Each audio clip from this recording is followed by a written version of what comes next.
I just watched The Killing Fields, a 1984 British biographical drama, and here's what I learned. The Killing Fields is about the Cambodian genocide. It's told from the point of view of a New York Times journalist, Sidney Schomburg, who arrives in Cambodia in 1973 during a civil war between the US-backed Cambodian Republic and the rising insurgency of the Khmer Rouge, who are a communist group. He works closely with an interpreter who is also a journalist named Pran. Pran is a Cambodian journalist, and he is the other main character of the movie. And these two main characters, the first half of the movie is told mostly from Sydney's point of view, and then the second half of the movie is told from Pran's. And Sydney arrives in Cambodia during the Civil War to cover it. He files some stories that become front page stories. By 1975, the Cambodian Republic has fallen to the Khmer Rouge, and the Khmer Rouge are rounding up Cambodians in the capital city of Phnom Penh and sending them out to the countryside for rather diabolical purposes. The Cambodian genocide was in place from 1975 when the Khmer Rouge took power to 1979 when the Khmer Rouge were ousted by a different communist government. Pol Pot's Khmer Rouge in that time killed millions of people, a quarter of the entire Cambodian population before the genocide began.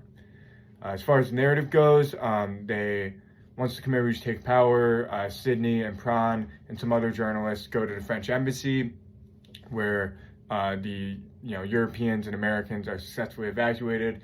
They try to make a fake passport for Pran, a British passport. That does not work out. Pran is taken by the Khmer Rouge and sent to a death camp. Pran is worked to exhaustion, and when he's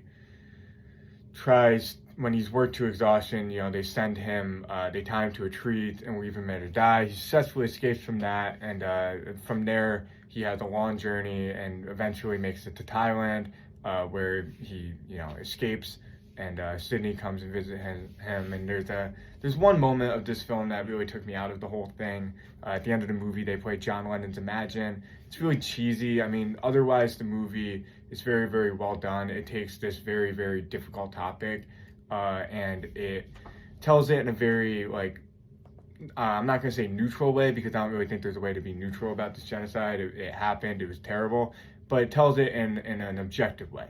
It tells it with facts, and then, at the end there's this Imagine, needle drop, and it's just very, very why can't we all get along? And it's very insensitive. I think the end of the movie is actually pretty poor. But I would say that this movie taught me a lot about reporting during war, during conflict, during really messy times. Sydney has to file a lot of stories over wire, and constantly filing and trying to work on stories.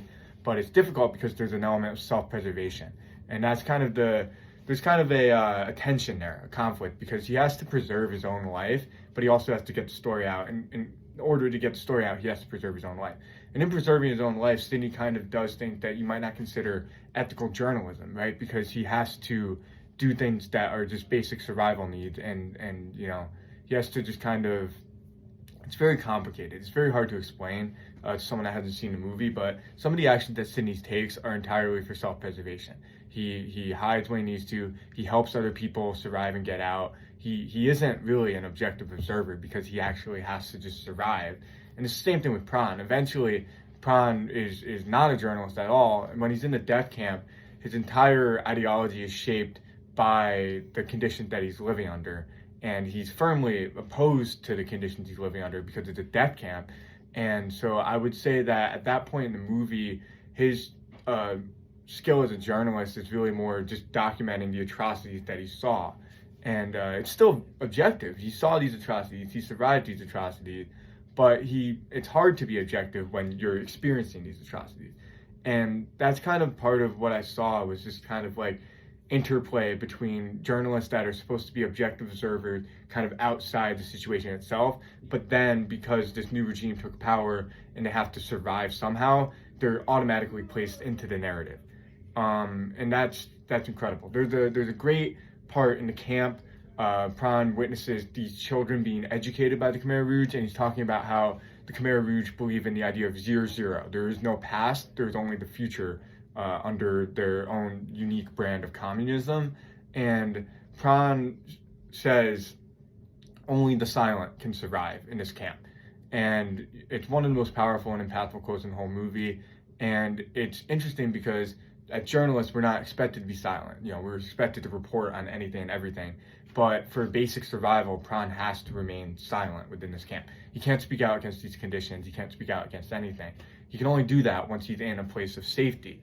And it really got me thinking about the idea of safety and, when you're placed into these wars and these conflicts and genocide, what have you, how do you balance safety with self-preservation, with objective reporting? And I think the movie does a really good job of showing all that. And it does a great job of chronicling this genocide and presenting it in a pretty fair way, with the exception of the ending, which is very, very wishy-washy, and I think fails, to meet the power of the rest of the movie. So on a scale of 0 to 10 oranges, I would be giving this a 7. The ending is weak, and I think that there's some other elements of the movie that I just don't think capture the narrative that should have been pushed, which I think is objective reporting. I think it's a good movie for any journalism person to watch because it talks a lot, it deals a lot with the idea of being placed inside the story, and how do you still report on the story when you're inside it, and how do you still survive the story when you're inside it. And I think that is my biggest takeaway from the movie. I think that's powerful. I think it does a good job of chronicling the genocide. I think it's just a little wishy-washy and sentimental at the ending, but I think it's also a product of its time. 1984, very different era of movie making. If this was made today, I think it would be one of my favorite movies.